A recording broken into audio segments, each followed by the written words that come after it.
Need for Speed Underground was one of the first games to prove that the Game Boy Advance was more than capable of providing a 3D experience in the palm of your hands. The sequel would go on to refine the formula and improve many aspects of the original, and while not many changes were made in terms of visuals, it was the racing experience itself that got a major facelift. Of course, it wasn't quite on the same level as its home console counterpart, but it ended up being one of the best races to hit the GBA. In total, it comes along with 16 real-life cars that you're able to race in a variety of different events, such as drag races, drift tracks, and standard racing, which were all set across a dozen or so tracks. The real draw of the game though is the progression system, which allows you to earn points to spend on upgrading your car, from altering your engine to different types of suspension that offer a tangible difference once a change has been made on the road. But for anyone familiar with the underground games, it wasn't only physical changes to your ride that made the game so popular, but cosmetic changes as well, from different paint schemes to wheel rims and window tints, allowing you to add a personal touch to your car, and all of that is packed here in the GBA version as well. Now in terms of actual gameplay, the racing itself is quite responsive, regardless of there only being a D-pad to provide input. For example, if you're not careful, you'll find yourself spinning out when taking corners at high speed. But with the various changes you can make to your car, this can somewhat be offset. With the further you progress, the easier your car becomes to control. Although not the best racer you can find on the handheld, Need for Speed Underground 2 will provide plenty of action on the track as well as in the garage with its extensive customization, making it something that's definitely worth picking up or emulating if you're looking for a racer to take with you on the go.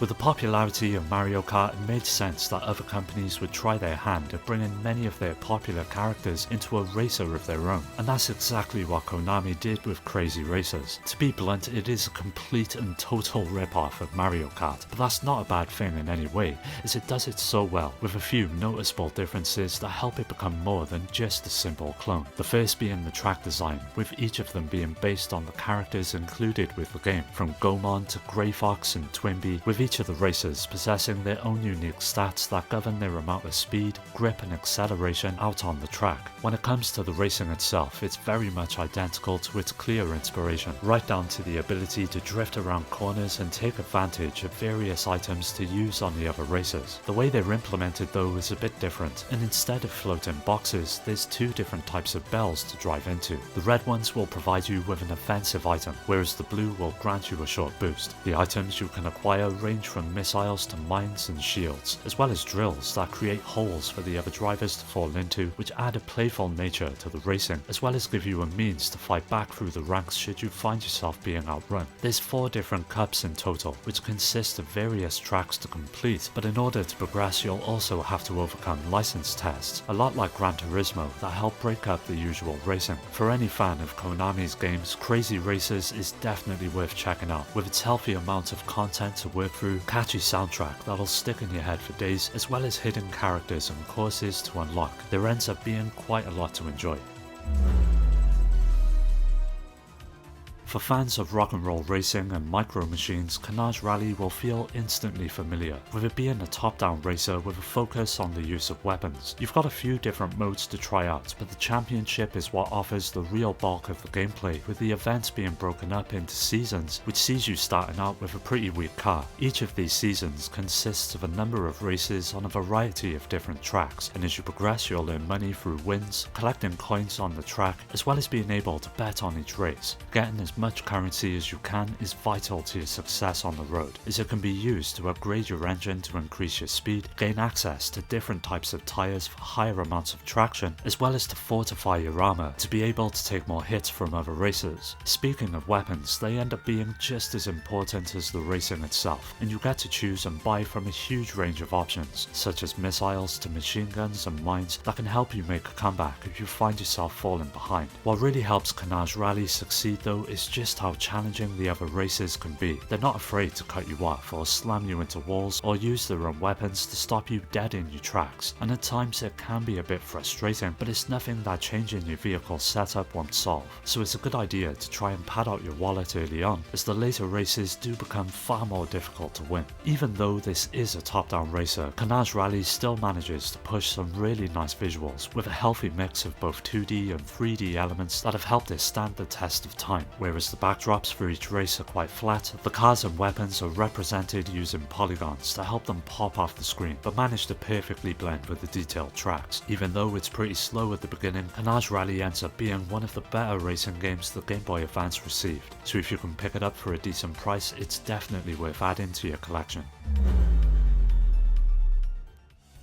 The Simpsons Road Rage was a huge success, which shared a lot in common with Sega's Krazy Taxi, which saw you having to drive customers across the city in a given time limit. And although not quite as robust as the versions that released for the home consoles, the Game Boy Advance version stayed surprisingly true to the original, and offered a fast-paced racer with a ton of different modes to play through. The setup sees Mr. Burns buying out the public transport company, leaving all of Springfield's citizens with no means of making their way around the city without a car. This results in the people coming together to offer a service of their own, with their goal being to earn enough money to buy back the company. You get to choose from 15 different characters from the show and jump into a range of different vehicles as you pick up the passengers and drop them off at their location before the timer runs out. Each of the runs will earn you money depending on how fast and how close you end up dropping them off, but to help shake up the gameplay, you'll occasionally be asked to complete different tasks as well, such as having to destroy a certain amount of objects scattered across the city or not hitting any other traffic or objects along the way. This variety is what really makes the game so much fun to play, and what helps it even further is just how good it looks on the small screen. It uses a Mode 7 styled engine to produce its take on the city of Springfield, and although it's not quite as ambitious as other racing games on the system, it does a pretty good job and allows the racing to play out in a smooth and fast manner that only adds to the focus on speed that the game's built around. For anyone fond of the original game, the Game Boy Advance release ends up being a pretty decent version to have with you on the go.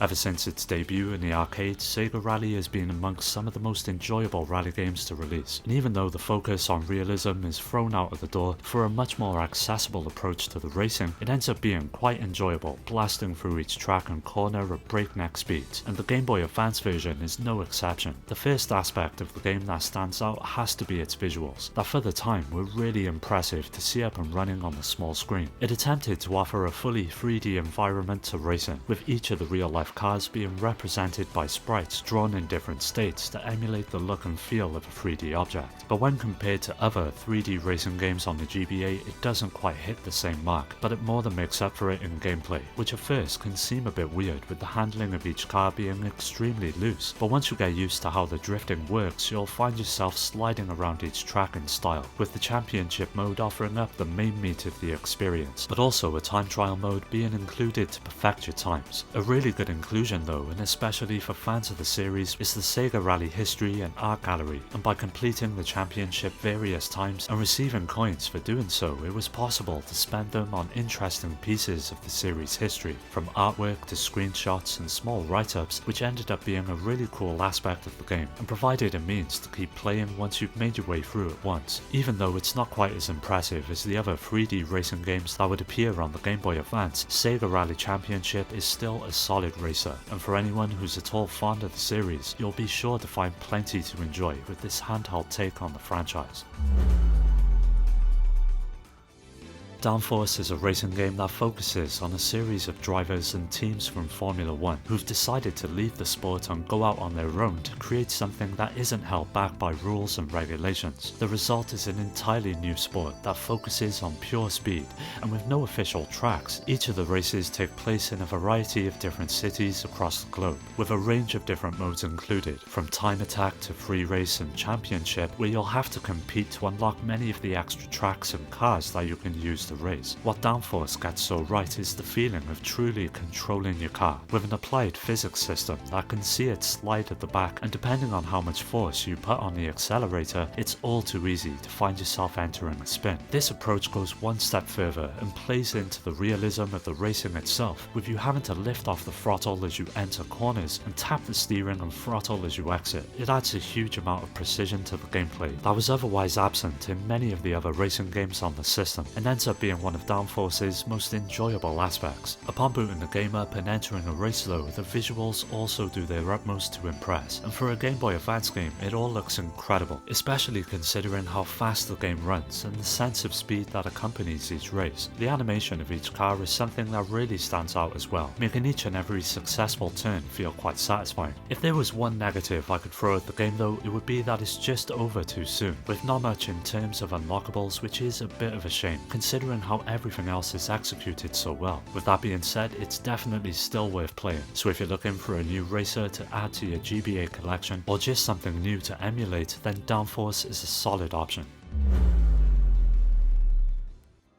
There's no denying that V-Rally is one of the Game Boy Advance's best looking games, and it more than shut down the noise that the system wasn't capable of providing decent 3D experiences. Considering the limitations of the hardware, it was an absolute miracle that they got this up and running, with it offering a true 3D environment in which to race in. There are a few drawbacks for sure, with the cars themselves being nothing more than sprites drawn at different angles, as well as much of the scenery that populates each track, but the result was still truly mind-blowing at the time. Of course, good looks aren't everything, and if the game played like crap, it would all be for nothing, but thankfully just as much attention was spent on this department as well. For starters, the cars feel believable, that realistically reacts to each of the different surfaces on the road, may that be wet gravel, snow or tarmac, that all feel different to drift on, and with each of the cars all having their own different weights and amount of speed, you'll slowly have to get used to how each of them handle. There's a healthy amount of them as well, all of which come from real life manufacturers such as Subaru, Ford and Renault, and during the championship mode of the game you'll have to decide which dealer you'd like to team up with.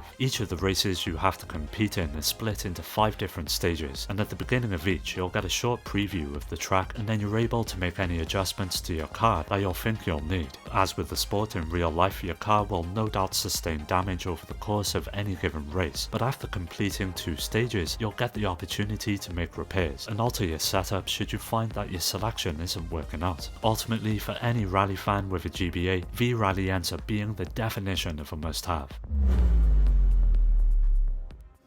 Racing Gears Advance is one of those gems that got lost in the storm of games that released for the Game Boy Advance. Racing titles were a huge part of the handheld success, and with the likes of Mario Kart or GT Advance there were plenty of options for racing fans looking to play something on the go, but unfortunately Racing Gears just couldn't cut a piece of the pie. It reminds me a lot of the classic rock and roll racing games with its overhead isometric viewpoint of the action. However, don't let the somewhat basic look fool you, as things aren't as simple as they seem. The physics of the vehicles actually have a bit of depth, depending on the attributes of each part on your car and the conditions that you're racing in. Tyres, engines and turbo boosts can all be upgraded, and their stat level heavily affects the type of environment you're racing on. For example, if you're not racing with a proper set of tyres in dirt or snow, be prepared to expect a lot of skidding around the track. And occasional bouts of rain and snow also dramatically affect the racing experience as well. Then there's the weapon system to keep in mind, and it's not a full-fledged weapon system like there is in races like Mario Kart, but it has a small selection of common items that you can buy, like rockets and mines among a few others. But in all honesty, it feels a bit unnecessary, as the physics of the general driving are great on their own. On top of this, what helps Racing Gears excel even further is the inclusion of several shortcuts. This is a great way to reward players who take the time to seek them out. While it's not the most visually pleasing title that appeared on the handheld, the racing itself had me glued to the screen for hours on end, and it was also perfect for quickly picking up for short bursts once I was busy. So if you love racing games, then Racing Gears Advance is an absolute must-have.